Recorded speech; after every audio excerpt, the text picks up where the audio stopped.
Every day that we celebrate, every day that we dance and sing and pray, we strengthen the bonds that assimilation policies sought to break among Native people, something that we are accomplishing right here with this year's Folk Life Festival, focused on Indigenous voices of the Americas.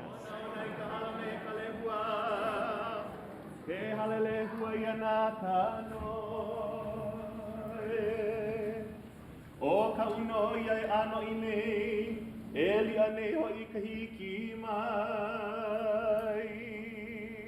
A hiki mai no o kou, hiki pū me ke aloha.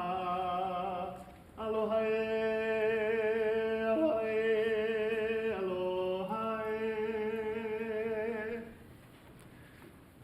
Good morning, everybody.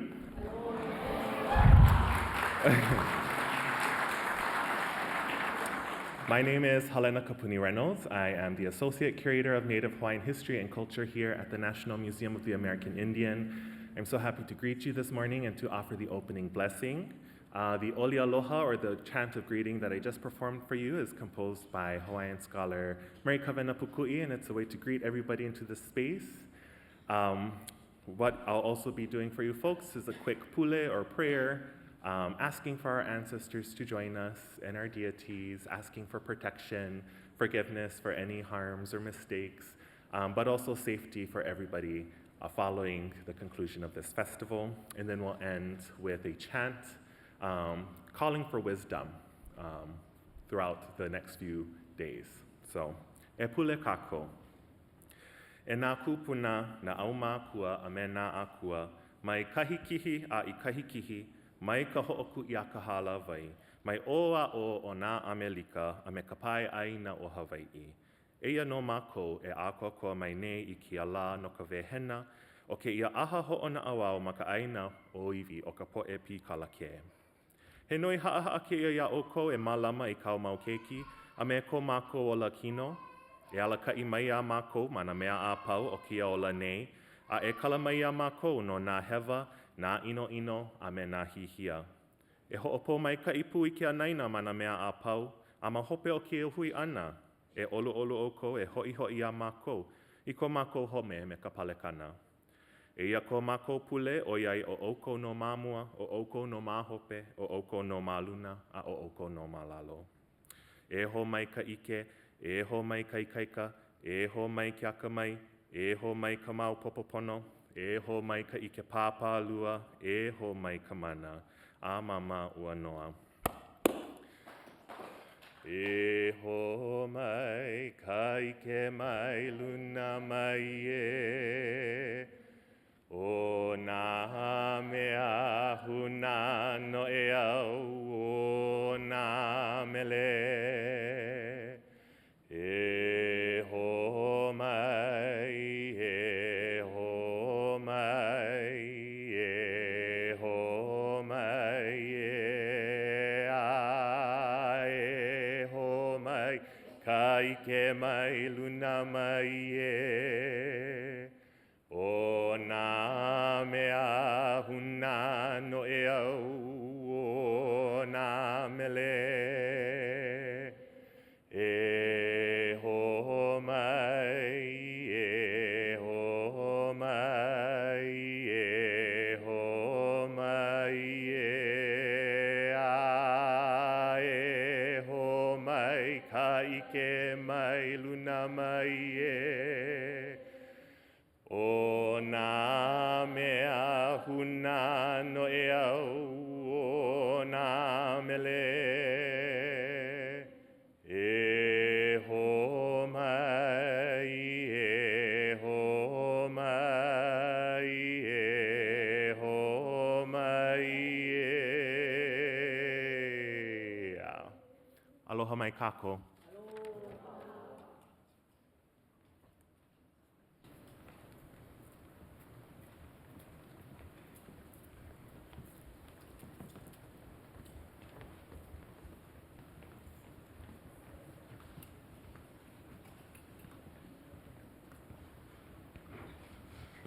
Hi, Poyonda. Good morning. My name is Dennis Zotai, and I'm a cultural specialist for the museum and also a writer for Smithsonian Magazine.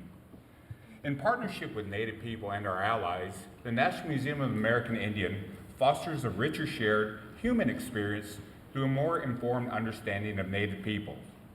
As a National Museum, we represent tribes, nations, and communities from throughout the Western Hemisphere. In our own country, the United States of America, there are approximately 720 different tribes who speak over 250 different languages and dialects. So you can see the enormous challenge we have as one facility to try and represent so many diverse Native people. Music is an important component that defines who we are as Native people. And so we're going to share with you a very special song in our Kiowa language, and this is a welcome song to this year's Smithsonian 2024 Folklife Festival.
This is Ralph Rindler, director of the Smithsonian Bicentennial Folklife Festival. If you enjoyed the festival, you'll be interested in this invitation.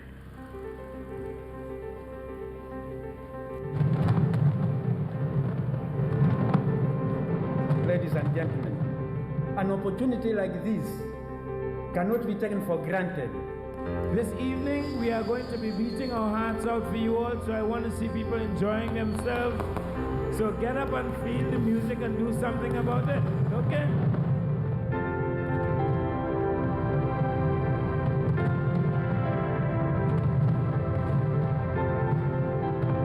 This event is a right of cultural democracy.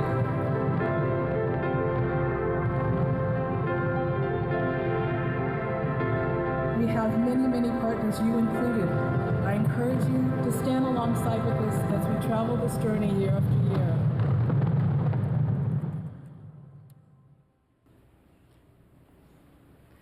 Good morning. Oh my, good morning.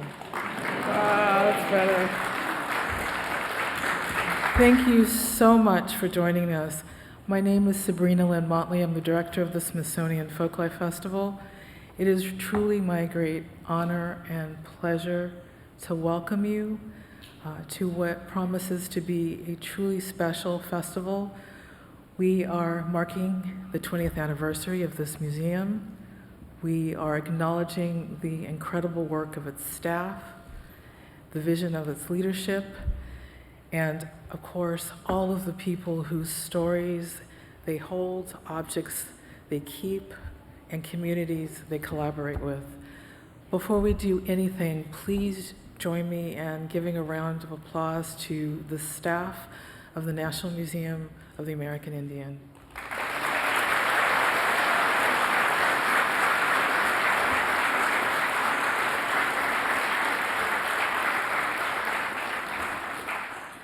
We also gratefully acknowledge the Native peoples on whose ancestral homelands we gather, as well as the diverse and vibrant Native communities who make their home here today.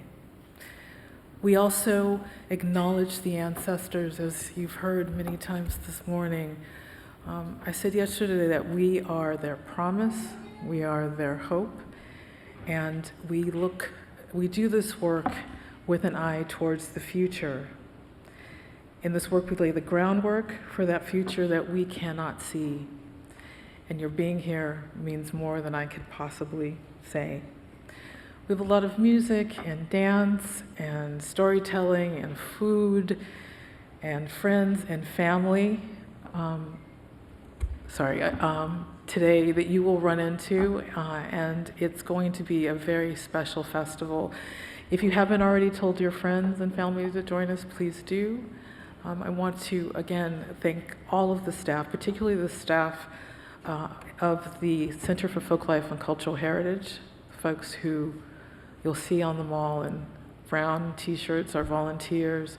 I also want to thank all of the people who keep us safe and who clean our buildings. Again, it really does take a village, and it's an incredible village at that.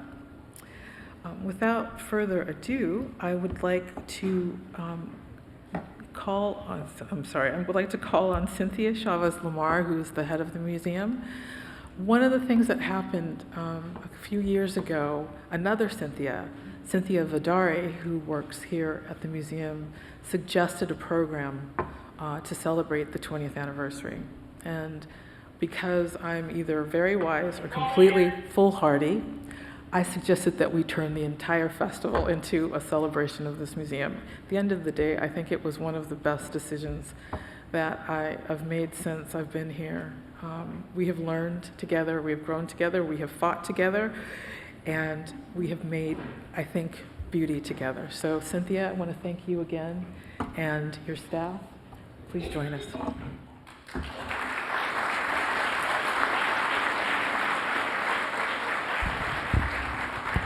Thank you, Sabrina, for those wonderful words this morning.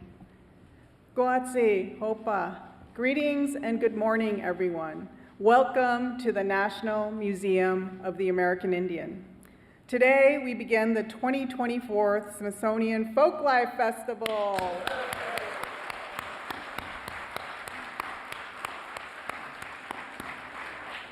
It's an exciting day, and thank you all for being here with us this morning. As mentioned, this is a year of anniversaries for the National Museum of the American Indian. We're celebrating the 30th anniversary of the museum's New York City location, the 25th anniversary of the Cultural Resources Center in Suitland, Maryland, and the 20th anniversary of this museum here on the National Mall. And we can't forget, this year is also the 35th anniversary of the legislation that founded the museum, the National Museum of the American Indian Act. This museum is an acknowledgement of the years of activism and advocacy by Native people and others committed to seeing Native and Indigenous people and their cultures, arts, histories, and languages recognized and respected. The museum ensures our visibility as Native people in the narratives about America, which remains a strong commitment of the museum. And what better way to contribute to that visibility than with a Folklife Festival program that showcases the rich diversity and cultural heritage of Indigenous people and communities of the Western Hemisphere. We're excited to welcome to our nation's capital the artists, makers, chefs, musicians, dancers, athletes, and storytellers who will be here the next 6 days. Many have traveled great distances to share their creativity, knowledge, and expertise through the festival. So please take the time to experience all that the festival has to offer. This program highlights the power of self-representation. It is an opportunity for visitors to hear from and talk with Native and Indigenous people. Throughout the museum's existence, we've understood that the best learning experiences happen when we directly engage with Native and Indigenous people. It's an approach that remains at the heart of the work that we do. And we're thankful that the museum, as part of the Smithsonian Institution, provides a platform to amplify the diversity of Indigenous voices and stories. Speaking of thanks, I must express my deepest gratitude to everyone whose efforts have helped to get us here. This year's program, Indigenous Voices of the Americas, would not have been possible without the support of so many of you, especially our many generous sponsors and donors. Great thanks to the Margaret A. Cargill Philanthropies for their support of the festival and also of the museum, and to Bank of America for their commitment to the Folklife Festival and the Smithsonian. We can't do what we do without you, and we're incredibly grateful for your generosity. And thank you to everyone who has contributed their time, energy, and talents to this year's festival. In particular, I want to name a few individuals that have been truly essential to this year's wonderful program. And you've just heard her speak, Sabrina Motley, who's the director of the Folklife Festival. And on the NMAI team, we have Michelle Monaniki, who's the deputy director of the museum, Michelle Delaney, who is associate director for museum research and scholarship, and Sean Turman, who is Assistant Director for Programs. Let's please give them all a great round of applause.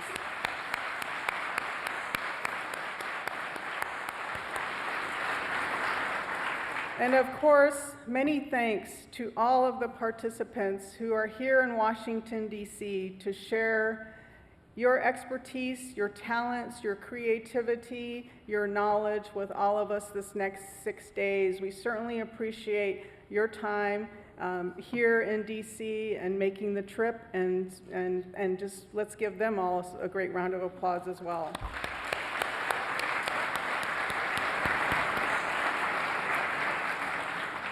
It's going to be a great festival, and I'm just really looking forward to everything that we have to see and do. And with that, I will now turn this over to Kevin Gover, Undersecretary for Museums and Cultures.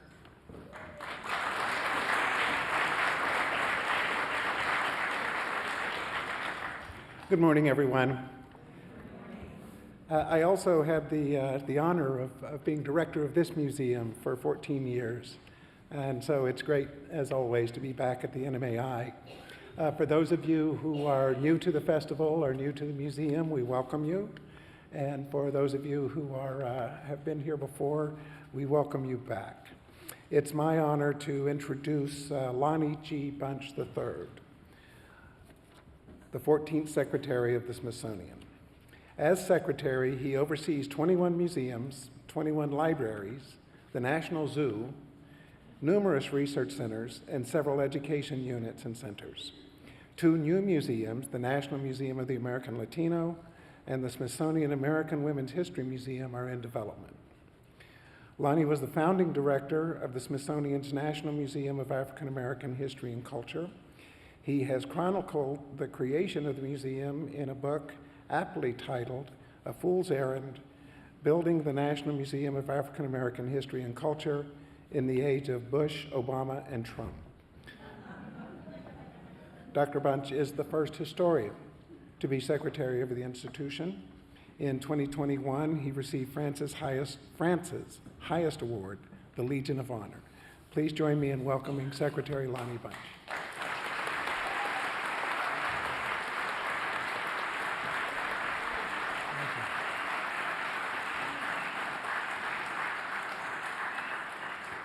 Man, what a grand and glorious day. Isn't this spectacular?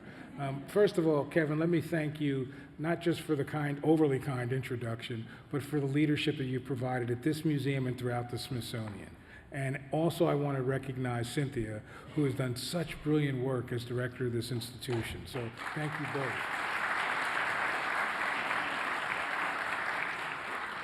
You know, today I feel old as dirt because my first Folklife Festival was 1976 during the bicentennial. Yeah, I'm crying too. What I realized was I was in graduate school and stumbled on the festival, and I was changed forever. The opportunity to understand culture, the opportunity to see culture in all its dimensions, music, food, dance. I can remember being mesmerized by sort of French-Canadian lagers from Maine and being taken by sort of Zuni dancers. And I realized that the Folklife Festival is something very, very special. And for me, it's special because when I was building the African American Museum, the first way we made the museum real was working with Richard Curran and many others using the Folklife Festival. So the festival, in my mind, is really this amazing moment.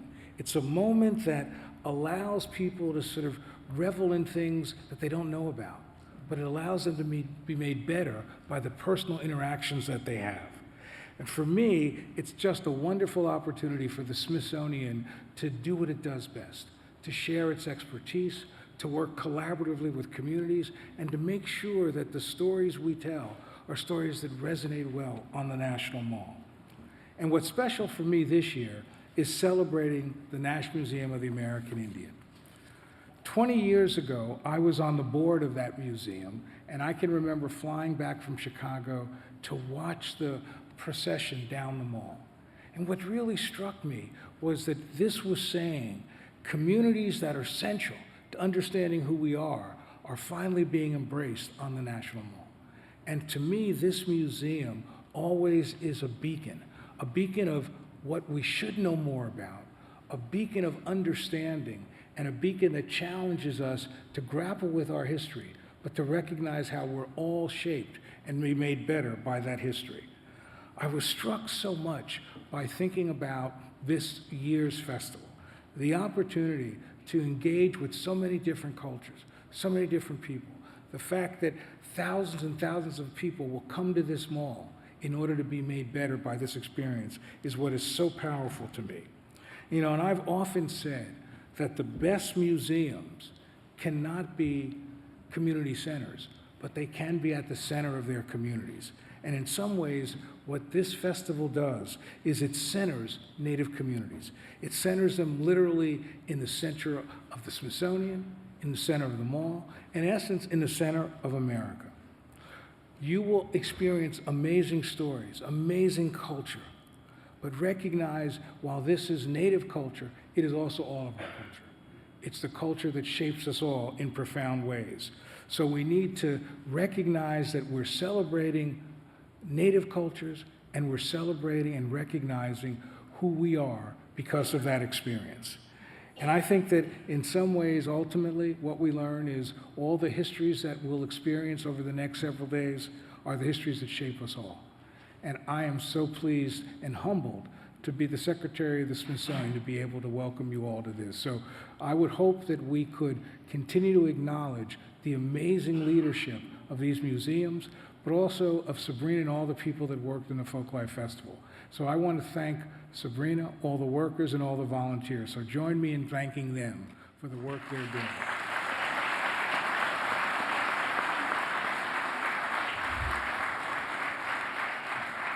You know, there's nothing more dangerous than giving a historian a captive audience and a microphone.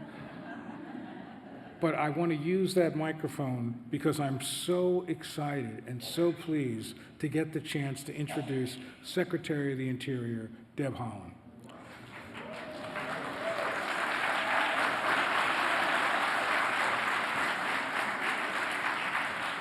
You know, Secretary Haaland is an enrolled member of the Pueblo of Laguna, New Mexico, but she's also somebody who has shaped history and made history.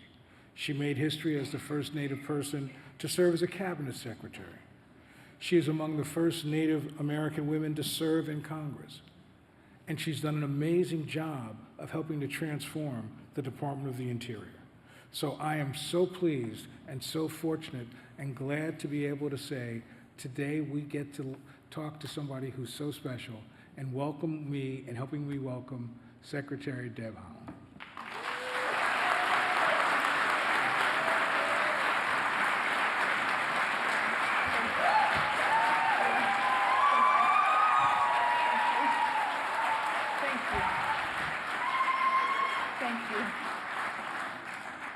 Thank you. That is so kind. Guwatsi helpa duhiname itzatuitza shuimi hanu. Hello, everyone. Happy Folklife Festival. And thank you so much, Secretary Bunch, for inviting me to join you today and for that very kind introduction. I'm also so proud to be here with my Pueblo sister, Cynthia Chavez Lamar.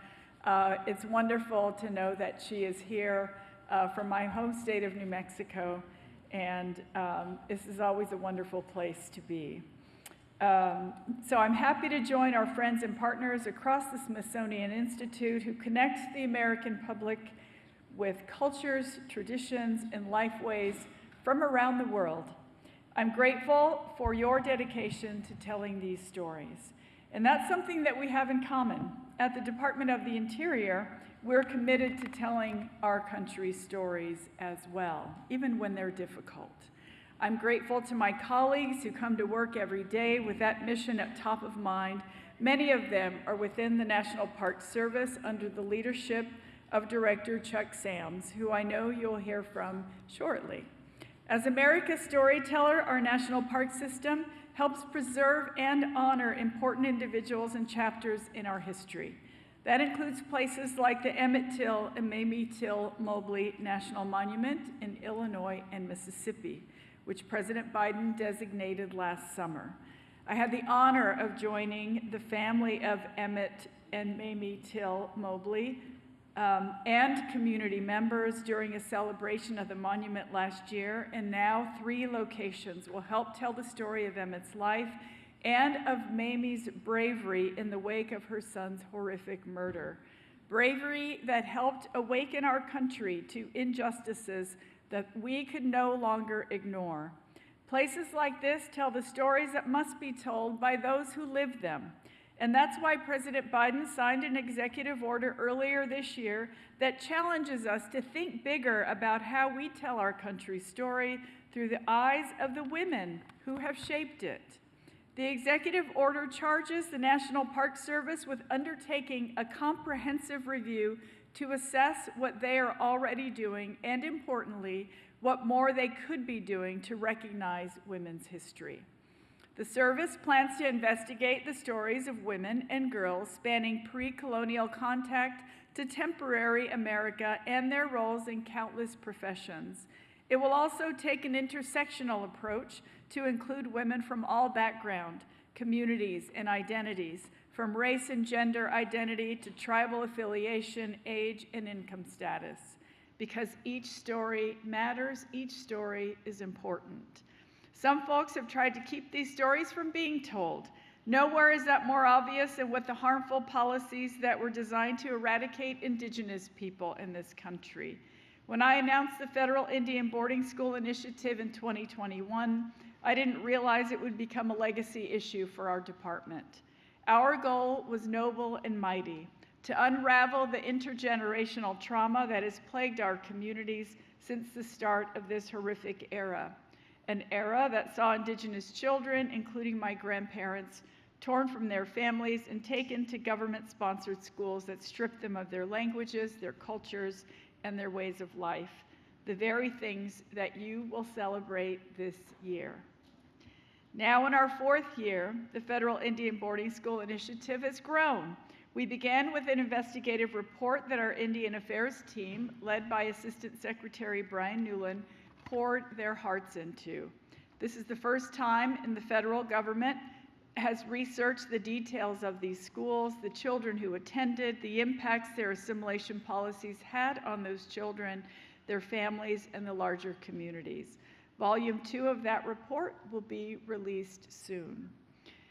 Then we went on a road to healing, a year-long tour across the country to bear witness to the many survivors and descendants of boarding school policies. This was such a powerful way to share stories, to cry together, to begin to heal, but also to chart a path to create an oral history for future generations. Now, with funding from the Mellon Foundation and the National Endowment for the Humanities, we've launched an oral history project to document the first-person experiences of the American Indian, Alaska Native, and Native Hawaiian children who attended the federal boarding school system. We are honored to work with the Smithsonian to share expertise and resources in pursuit of a long-term exhibit that will allow first-person survivor stories to be told long after the Secretary or I are in these positions. We have so much more to do to reconcile this painful chapter in our nation's history, but our progress is real.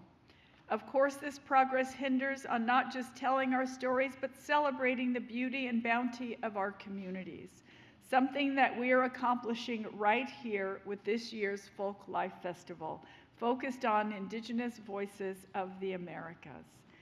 Every day that we celebrate, every day that we dance and sing and pray, we strengthen the bonds that assimilation policies sought to break among Native people. Thank you for telling our stories and keeping them alive. I'm so thrilled that so many of you are here today, and I know that you're in for an incredible time as you explore the stalls and vendors that this year's festival has to offer. Dawa'e. Thank you all so much for having me today, and enjoy the festival. Thank you.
Buenos días a cada una, a cada uno de ustedes, a sus abuelas, a sus abuelos.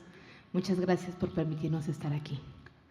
Good day to everyone, to your grandmothers, to everyone who's here, and thank you for joining us today. It's a pleasure to be here.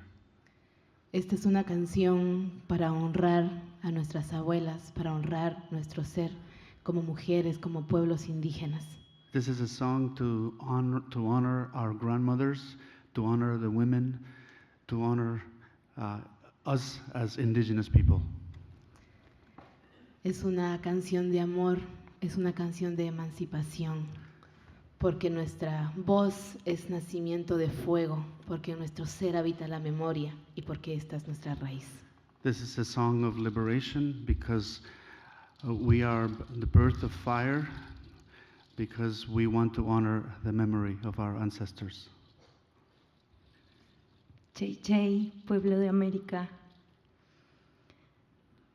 Es un honor para mí poder cantar para ustedes, junto a Sara, unir nuestras voces en este gran homenaje a nuestras raíces, a nuestras abuelas, a nuestra cordillera de los Andes, a nuestra tierra americana. It's an honor to be here with Sara, to sing, to honor our grandmothers, to honor the mountains, the Andes, all of the Americas, and to come together to sing here for you.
Nacido entre montañas, entretejido de tierra, aire, agua y fuego, palabras sin miedo, como aquel danzante en la esquina del universo. Soy un granito de maíz en el surco del tiempo,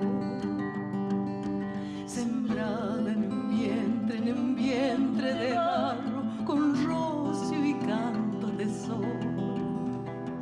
Eso es lo que soy, eso es lo que soy.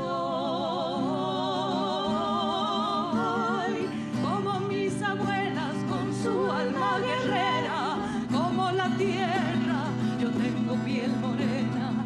Soy mujer indígena, nieta de la luna. Esta es mi fuerza.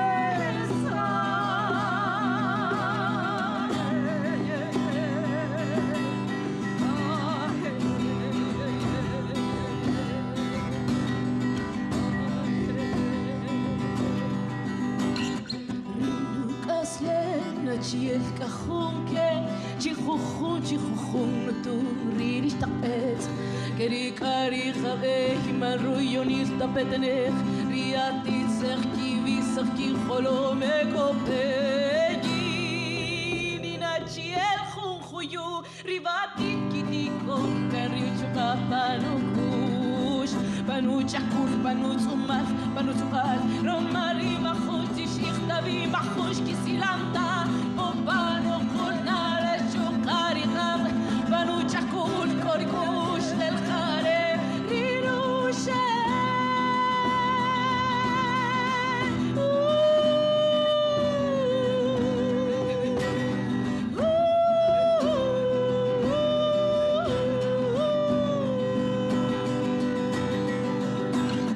Traigo en mi camino, en mis entrañas, la historia de mi abuela, de mi madre, mis hermanas.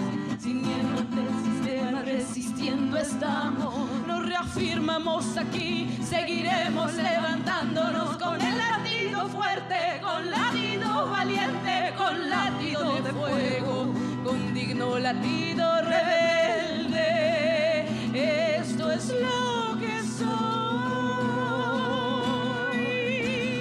Como mis abuelas con su alma guerrera, como la tierra, yo tengo piel morena. Soy mujer indígena, nieta de la luna. Esta es mi fuerza. Como mis abuelas con su alma guerrera, como la tierra, yo tengo piel morena. Soy mujer indígena, nieta de la luna. Esta es mi fuerza. Esta es mi fuerza. Esta es mi fuerza. Esta es mi fuerza.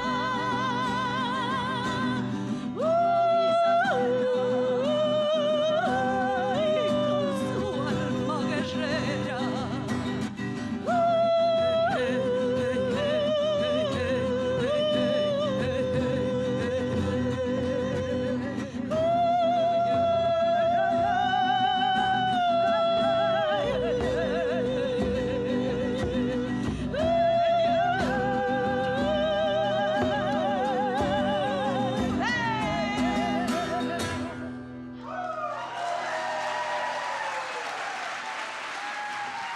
Sara Curruchich, Cachiquel, Guatemala.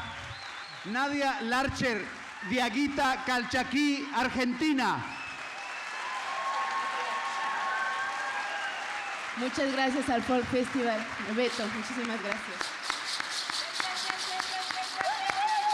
Nadia Larcher and Sarah Kruchich. Thank you. Hi, everybody. My name is Cliff Murphy, and I have the unfortunate role here of following that amazing performance. I'm also the director of the Smithsonian Center for Folklife and Cultural Heritage.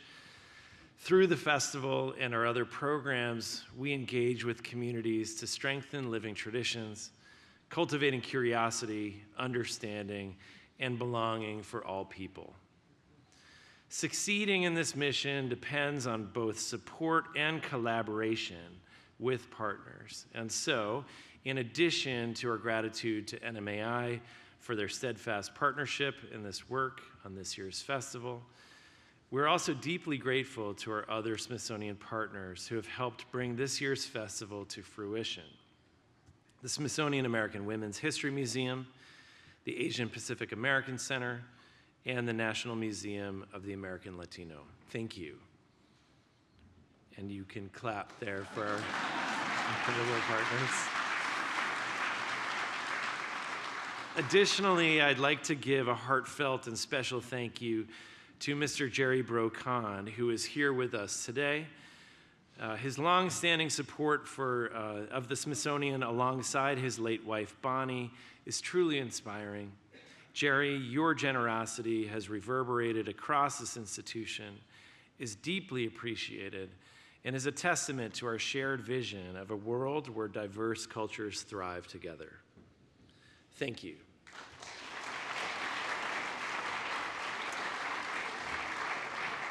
Since 1967, we have had the distinct pleasure of partnering with the National Park Service to produce the Smithsonian Folklife Festival. This is one of the longest-running interagency cultural partnerships in the nation's history. What the National Park Service and the Smithsonian produce together may look like a festival, and of course it is, but what it really is an incubator with programs that have generated city, county, state, tribal, federal, nonprofit, and international cultural heritage initiatives that amplify and nurture complex cultural ecosystems long after the tent poles come down on the National Mall. Now this year, the festival that we produce with NPS helps to serve as a platform to further the self-determination of tribal nations in the United States and to provide a window into the stunning, vital diversity of indigenous cultures and communities across the hemisphere.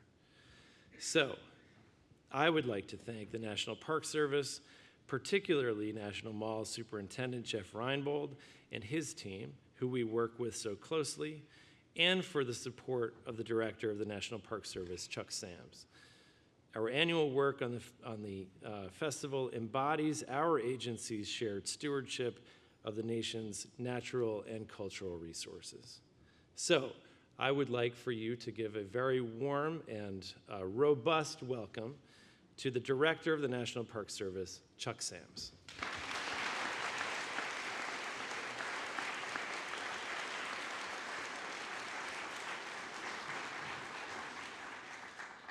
Patsmewi in an anuma, and Ashu and Ashishkalashquit, E. way Kanishnak Nui Sluma, to Chumna Nihyawepum. Good morning, my friends and relatives. My Indian name is Mockingbird with Big Heart, and I come from the place of the Big Springs on the Umatilla Indian Reservation. I spoke in my Umatilla language with a bit of Nez Perce accent for those who speak the Plateau region's languages, and some Kokopah. First and foremost, I want to thank Secretary Bunch and Secretary Holland for their remarks and leadership, and thank you all for this very warm welcome. In the 1990s, I was living in New York City, working with youth across all 5 boroughs of that city. I was so very fortunate to attend the opening of the George Gustav Hayes Center at the Alexander Hamilton U.S. Custom House in Lower Manhattan in 1994, displaying some of the many things that we have also here at the National Museum of American Indian. But little did I know that 7 years later I would be helping with the planning of the wetlands and native plants that you see around this National Museum of the American Indian, which officially opened 20 years ago. And to be able to participate and bring native plants from all over this country to display what we as native people do in protecting both flora and fauna, to ensure that it is here not just for us, but for 7 generations ahead. The museum is not just about our past. It is a living history.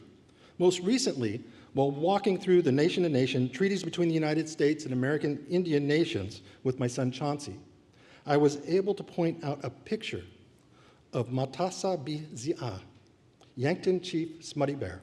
For you see, he's my 9th great-grandfather, my son's 10th great-grandfather. And he was the signatory to 4 treaties with the United States. We were able to draw a direct line from one's past to one's present in a very powerful way, for it speaks to how we recognize and celebrate our shared history as Americans. It's always great to be here on the National Mall, and I want to take just a moment to thank all the dedicated National Service employees here and at all 429 parks, monuments, and places that we steward. Steward these places to tell a story. Yes, to tell America's story. This day and this festival are all about story. A story that we will tell together and a story that we will tell fiercely and in full. Just last month, I was in Colorado to dedicate the newest park, Amachi National Historic Site, where thousands of Japanese Americans were incarcerated during the Second World War. It was an incredibly moving day, and the power of that place is amplified because it's just a few miles from the site of the Sand Creek Massacre, where Cheyenne men, women, and children were killed by U.S. troops in 1864. Secretary Holland and I paid our visit and our respects at Sand Creek just 2 years ago to talk about the healing that is taking place between the Cheyenne. And today, Cheyenne youth stand with the descendants of the Japanese Americans who were incarcerated and are working together to talk about our shared history and the healing that can come from that.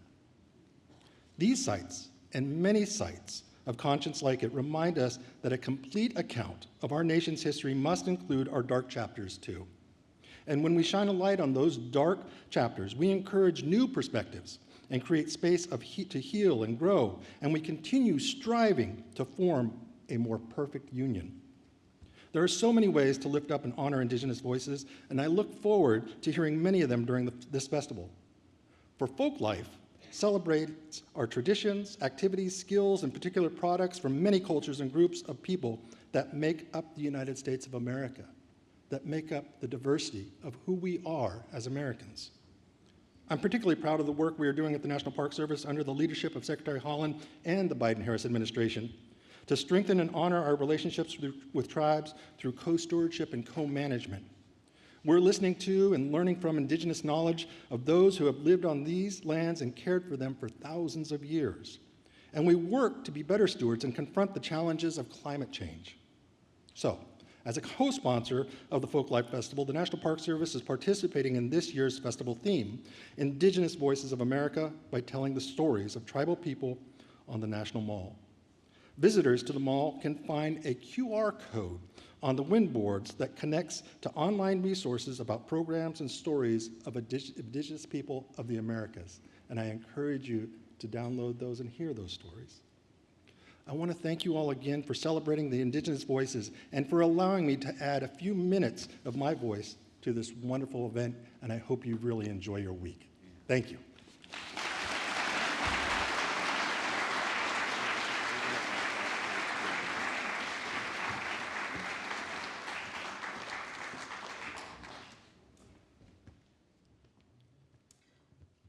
Kwe, Madawalotio.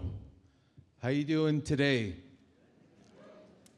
My brothers and sisters of America, I welcome you. It warms my heart that we are here in the nation's capital. Kwe, Nindalawasi Gray Marshal, Naspi member 2. Wala na Mi'kma'ki. We are part of the Mi'kmaq tribe that is on the eastern door. We are part of a confederacy that is known People of the Dawn. So the sun greets us on Turtle Island for the rest of Turtle Island. It is an honor, and we want to welcome you, and we want to honor each and every one of you with our honor song. And when we translate it to English, it means let us greatly respect one another. Let us celebrate who we are. And let us help one another as the Creator has put us here on Mother Earth. Brothers and sisters, it's the Mi'kmaq honor song. Igo, igane, igo, igo, igane, igo, igo, igane, igo, guanudane.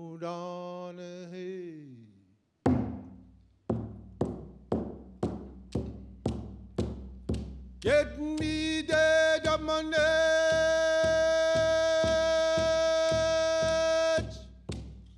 Down the Leon Note.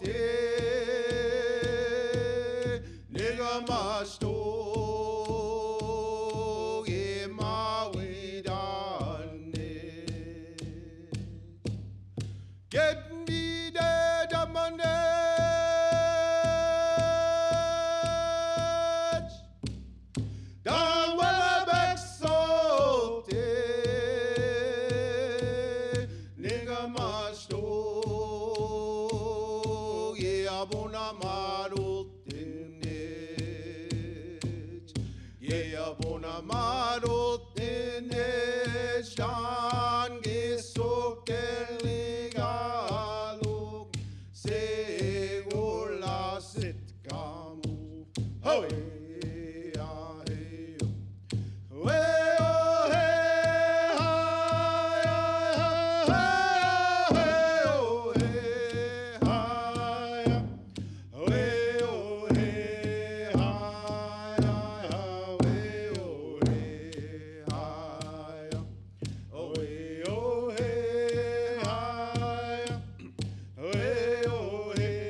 Thank you all so much.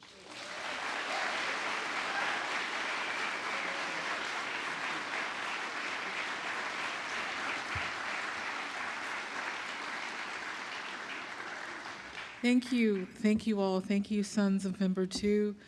I also would like to extend our gratitude to Forward Philanthropy for their dedication and their support of our foodways programming, DeMaurice F. Smith and Bino Solomon for their individual contributions to our lacrosse program. which is going to be wonderful. You don't want to miss that. The Inter-American Foundation, the Embassy of Chile, Canada, and Mexico for supporting participant travel, the Washington Airport Authority and Metro for their essential promotional support, and lastly, Hobbs, Strauss, Dean, and Walker, LLC. Most of all, I want to thank you for spending your morning with us. I encourage you to come back to this festival day after day, at least until July 1st. As you can see, you just got a taste of a bit of the 60 countries that will be represented on the mall and more than 300 participants coming from all over the Americas who will be here to share the work of their hands and the love that they bring from their heart. I was really struck by something that Director Sams said, and it reminded me of a James Baldwin quote that talked about the work of mirroring and magnifying each other's light. That's what this festival does, and that's what we do together. I really want to thank you again for being here. And I have one last question. Was anyone here besides the folks that we know, here for the first festival, when the museum opened its doors? Thank you for coming back. I'm going to actually, right, please do it. For those of you who were here for that really special moment in 2004 when the museum opened its doors to the public here on the National Mall, I'm going to ask you to, if you wouldn't mind, going to the back, and I'm going to ask our guest in the front to lead us all to the plaza where there will be a presentation of the colors. Thank you all so much. It's been a wonderful morning.